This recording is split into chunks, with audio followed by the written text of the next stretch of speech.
അതെ, ഈ തേൻ നെല്ലിക്ക കഴിച്ചിട്ടുണ്ടോ? തേനിൻ്റെയും നെല്ലിക്കയുടെയും ഗുണങ്ങൾ ചേർന്ന തേൻ നെല്ലിക്ക. നമ്മൾ കടയിൽ നിന്ന് വാങ്ങുന്നതല്ല. അതിൽ ചിലപ്പോൾ തേനായിരിക്കില്ല ചേർക്കുന്നത്, ഈ പഞ്ചസാര സിറപ്പായിരിക്കും.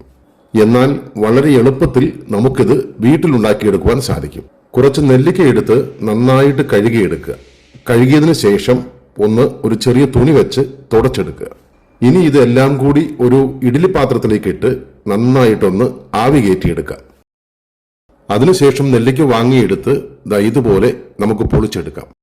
ഇനി ഒരു പട്ടയും കുറച്ച് ഗ്രാമ്പുവും ഒരു കുപ്പിയിലേക്കിട്ട് നമ്മൾ ചെറുതാക്കി വെച്ചിരിക്കുന്ന ആ നെല്ലിക്കയുടെ കഷ്ണങ്ങളും അതിലേക്ക് ആ കുപ്പിയിലേക്ക് ഇട്ട് കൊടുക്കാം.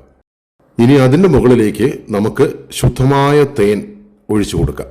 ഒരു 2-3 ദിവസം കഴിഞ്ഞ് ഇത് കഴിക്കുകയാണെങ്കിൽ തേനിൻ്റെ എല്ലാ ഗുണങ്ങളും നെല്ലിക്കയുടെ എല്ലാ ഗുണങ്ങളും ചേർന്ന തേൻ നെല്ലിക്ക റെഡിയായിട്ടുണ്ട്.